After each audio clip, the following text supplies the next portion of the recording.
Welcome to our Sunday service message. We pray this message encourages, strengthens, and draws you closer to God.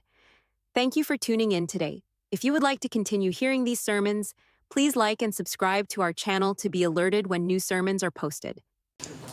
Oh, what do you do when the presence of the Lord decides that He wants to do something?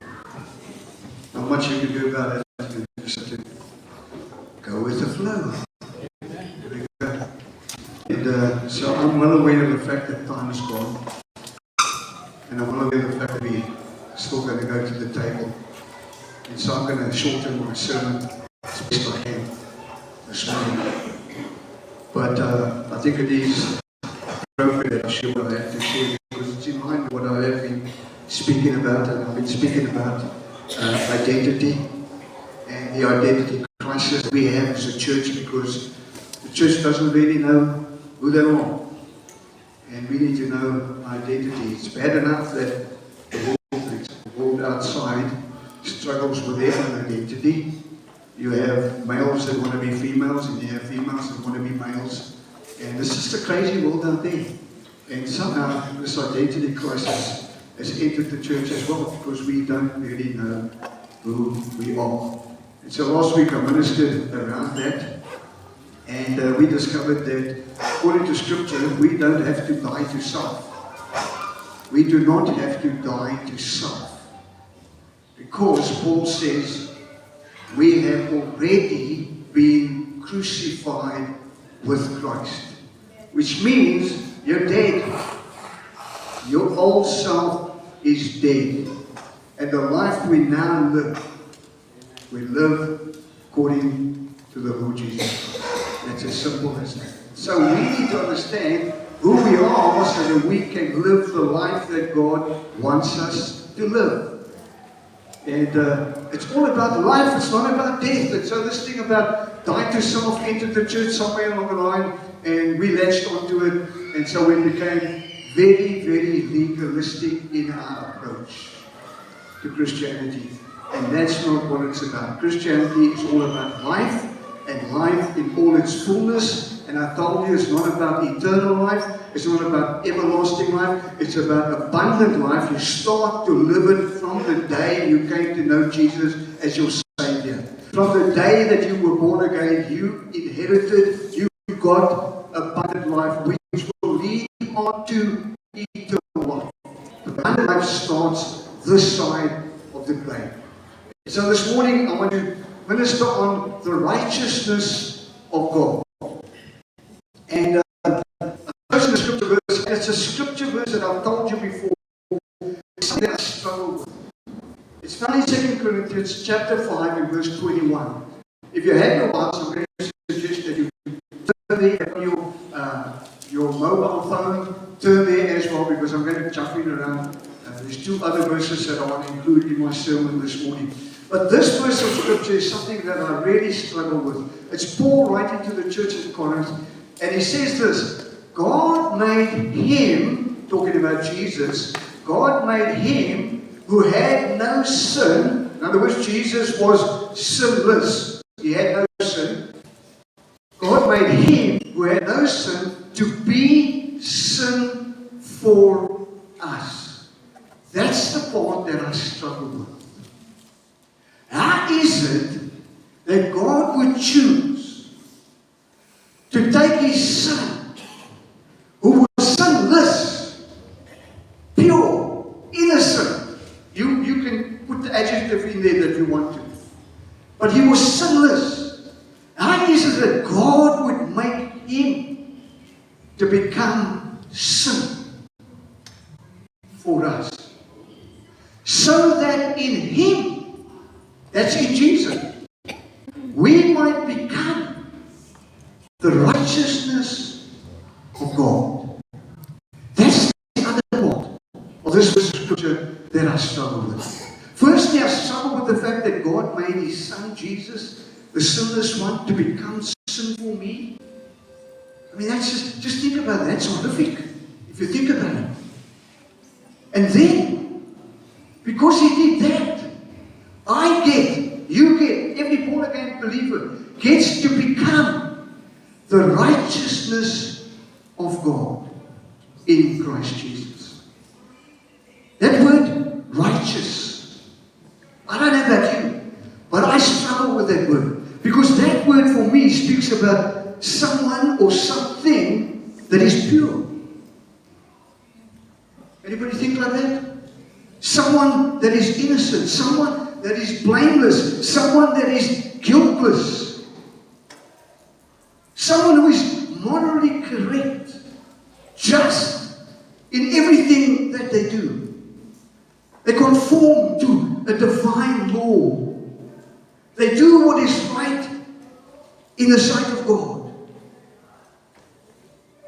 And when I look at those words that speak of righteousness, I look at myself and I say, that can't be true. Because I am not righteous at all. If there's any righteous here this morning, why don't you just raise your hands? 1, 2. 2? Okay. Maybe at the end of the sermon, you begin to understand who you really are in Christ Jesus. But you see, the problem is, oftentimes, we disqualify ourselves, like the majority of you just did. You disqualify yourself from being righteous when you compare yourself to the list that I just mentioned. Pure, innocent, blameless, guiltless. You disqualify yourself. We end up regarding ourselves and other believers from a worldly point of view. Now, when you read this portion of scripture leading up to that verse, there's one thing that you need to take note of. And it's found in verse 16. So that's why I asked you to take a Bible out. Because Paul says this in verse 16. So from now on, we regard no one from a worldly point of view.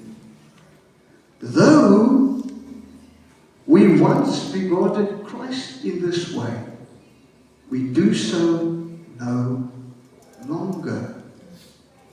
So Paul is saying, we view ourselves and we view others with a worldly point of view. And the worldly point of view says this: you're a sinner, not a saint. The worldly point of view says you are rejected by God, not accepted. The worldly point of view says you are separated from God, you are not included. So Paul's encouragement is, stop regarding each other from a worldly point of view. And we do it all the time. We label people. And Paul's saying, don't do that. We've done it in the past. You see, that's like saying your sins have not been forgiven. That's like saying, I know you, man. I know you, I grew up with you. Just that's like saying that you're a crook. I know you, I know you. You were not either. I know you. I lived with you. I know you. I've seen your life. You lived your life out of you. You were an adulterer. See, that's what we do. When we view people, or we regard people with a worldly view. And Paul says, don't do that any longer. Why? Because your life has been changed. You're now in Christ. I don't know about you, but you know what? The devil always comes and he throws up everything from the past. Anybody? Yeah. He's the one that whispers in your ear, you are so and so. Now you want to be all skynheilig. You see, he does that. And we fall into the trap all the time. All the time. Many of you just fell into the trap this morning. Yeah. But you see, there's a biblical... Oh, it's not working.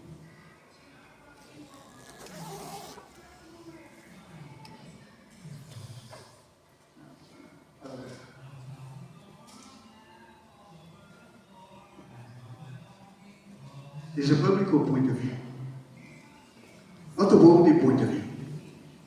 And the biblical point of view, or the godly point of view, is this: we are saints. Amen.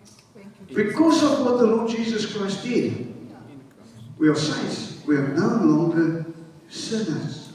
So stop regarding yourself as a sinner. You know, many Christians say, and they think it's humbling, eh? They say, oh, you know, I'm just a sinner saved by grace. Stop it, man. Stop it. You're not just a sinner saved by grace. Not according to the scriptures. According to the scriptures, you're a saint. You're no longer a sinner. You're a saint. Have you noticed? We call them, eh? Saint Paul. Saint Peter. What did they do to become saints? I'll tell you, nothing.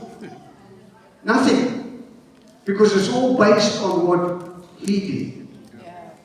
You can call yourself a saint because of what he did. Biblical worldview, I'm accepted, man. I'm not rejected by God. I'm included.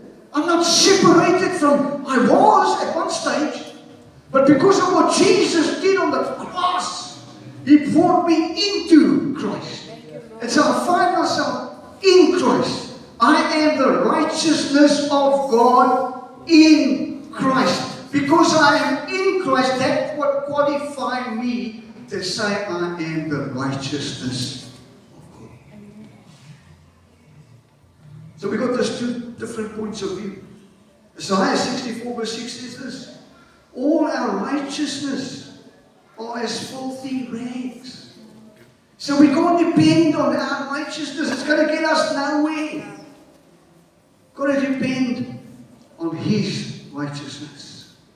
But the righteousness of God in Christ Jesus, man, it's a foundational Christian doctrine where believers are declared righteous by God, not based on our own works, but through faith in the finished work of Jesus on the cross of Calvary. It's not something that's earned. It's a gift that's received by faith. It's the same as salvation. How did you receive salvation? When you made a commitment to Christ, who told you you were saved? Nobody. Because you just took it by faith. And from that moment on, you began to walk in faith. You know what? When I got saved, the next morning when I woke up, nobody came to me to say, you're now a born-again child of God. I just knew that I was a... Come on, somebody, talk to me. Yes. It's by faith and not something that I thought. It wasn't something tangible. It's just that I knew that I knew that I knew that I knew that I knew that I was saved. No one needed to tell me because I took it by faith. And so the righteousness of God comes to you in the same way. In actual fact, everything you receive from God is by faith. Ooh, that shocked some of you now. Everything that you receive by God is by faith. Abraham, Romans 4 verse 24, if you're taking notes.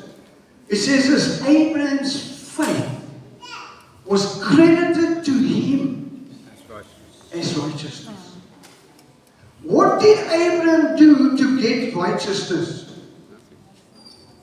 Nothing. Absolutely nothing. All he had to do was believe what God told him. That's all. God says, I will accredit that to you as righteousness. Your faith enables you to have righteousness. You see, righteousness is not something that can be attained or earned. It's a free gift of God, received through faith in the finished work of Jesus Christ on the cross. It's as simple as that. You see, what we need to understand is this. I want to show you something. In verse 19, if you're in your Bible still, verse 19 says this.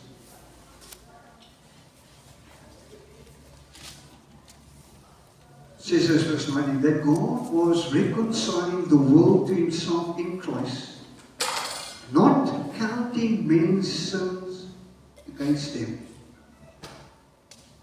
Not counting men's sins against them. In other words, not crediting their sins to them.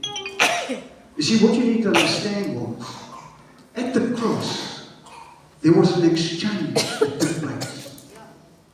There was an exchange that took place at the cross. Jesus, who was sinless, became sin for us, allowing us, who are sinful, to receive his righteousness. So he took our sin upon himself, and he dispensed with his righteousness, and he gave it to us. What an exchange! What an exchange! You see, there was a substitution that took place. Human sin was placed on Christ. Now understand this. This was the sin of the whole world. Not just your sin and my sin. The sin of the whole world. And the Bible says it was crediting. It wasn't crediting our sin to us. It was crediting our sin to Jesus. Placing it upon Jesus. And then he makes the exchange and he places his righteousness on us. And we receive that righteousness through faith in the finished work of Jesus. And so because righteousness is based on what Jesus did, it brings peace. Because there's no striving now. Remember last week I spoke about striving and resting. And then someone came and challenged me. And said, no, but it's not about resting. Because there's still work to be done. Right, Tony? Challenged me. I said, you're right. But it is about resting. Because we don't have to work for our salvation. We don't. It's already been paid for. We don't have to work towards our righteousness. No. We are already righteous because we got his righteousness. Come on, somebody. You see, but he's right. There's no rest. There's time to rest. No time to rest. We rest in our salvation. We rest in the fact that we included in Christ. We rest in the fact that we're not rejected any longer, but we're now accepted in the beloved. We rest in the fact that we're no longer sinners. We're now saints. Hallelujah. We rest in that, but there's still work to be done. Yeah. Because the Bible says Jesus was busy reconciling the world to himself as he hung on the cross. And then he says, and he's given us the ministry. Oh, hello, we all part of the ministry. You're in the ministry. Yeah, you're in the ministry. Yeah, because he's given us the ministry of reconciliation. Bringing people into Christ. And so there's this exchange that took place. And so, because of that exchange, we should have peace, we should have security, we should have freedom from condemnation. See, that's what Paul says. Now, there is no longer condemnation for those who are in Christ. Aren't you glad that when you got born again, you got put into Christ?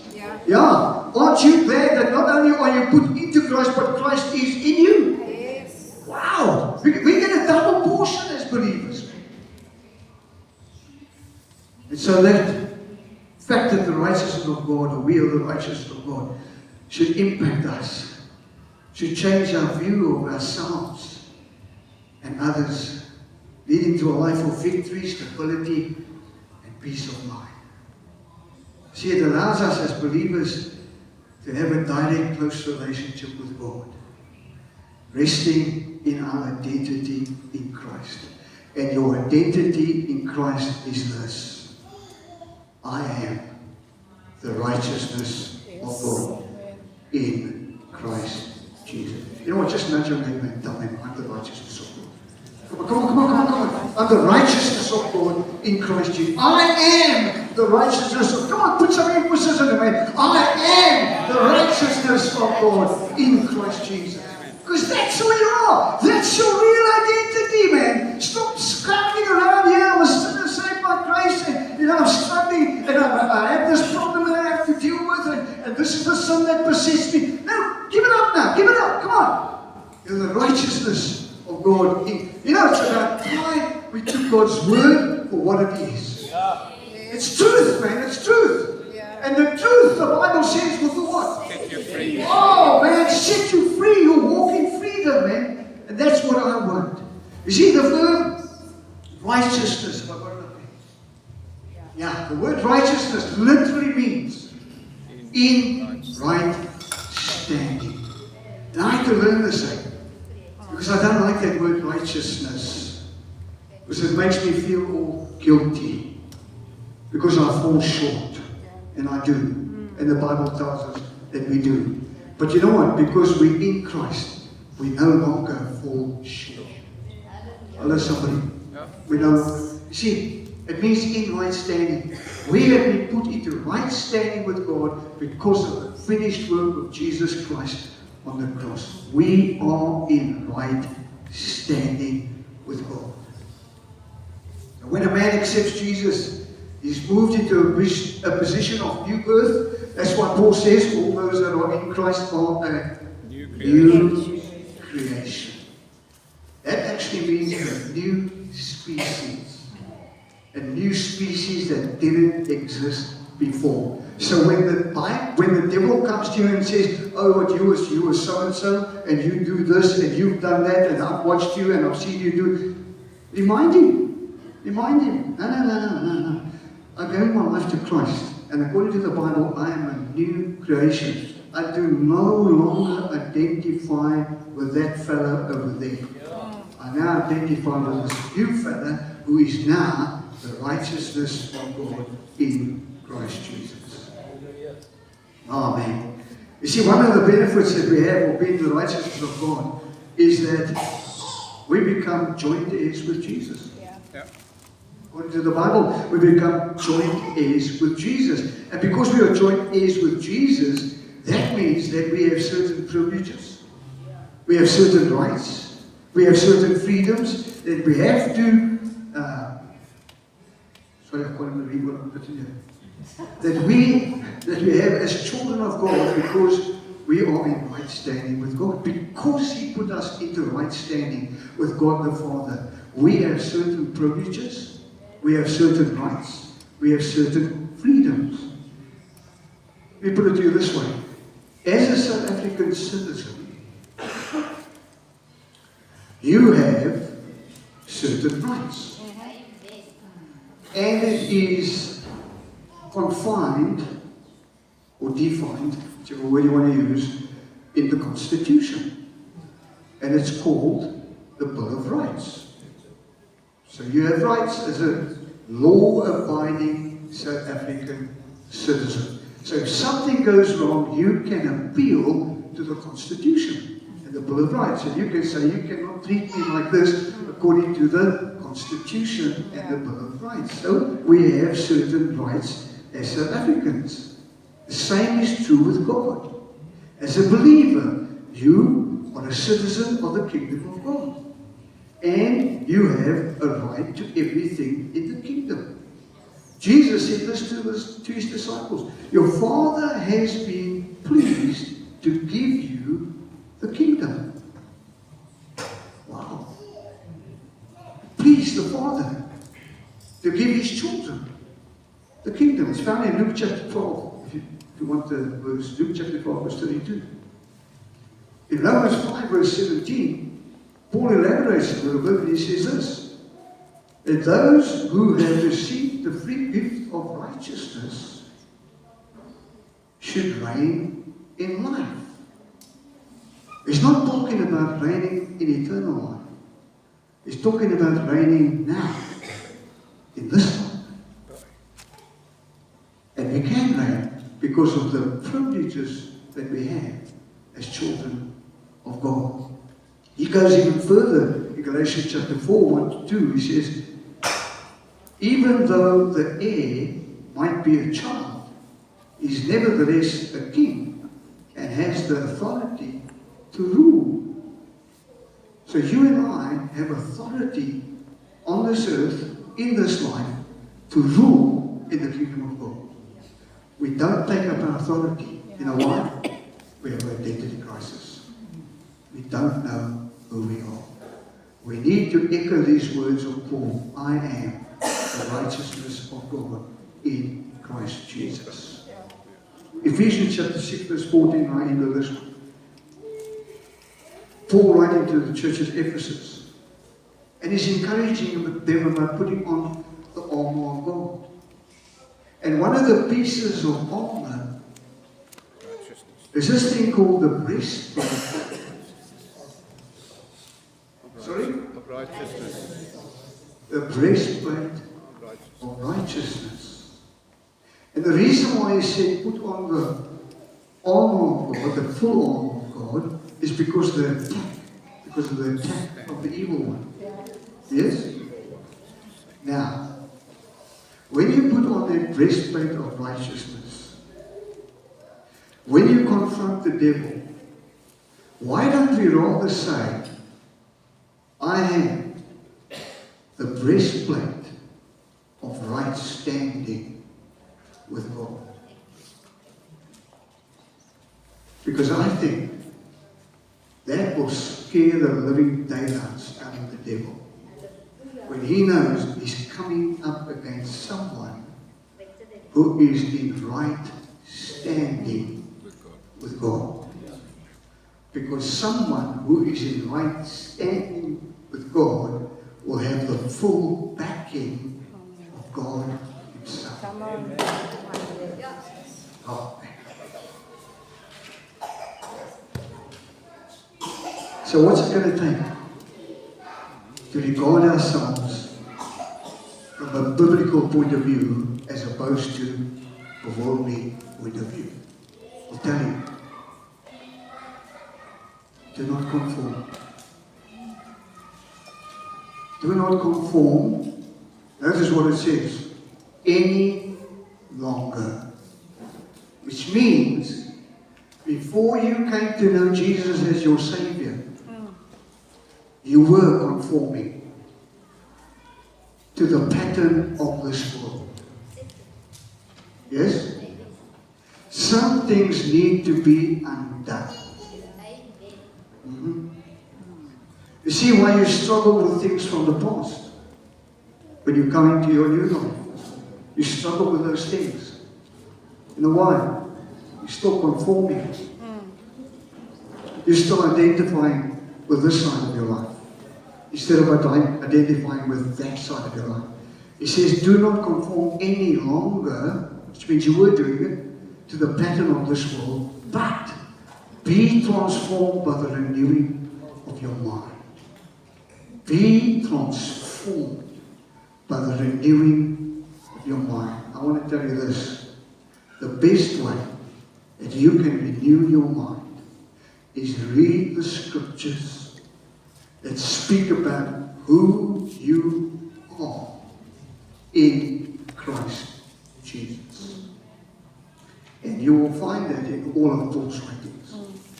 Every single one of them speak about the fact that you are in Christ Jesus. So as we go to the table this morning, I want you to come with that in mind.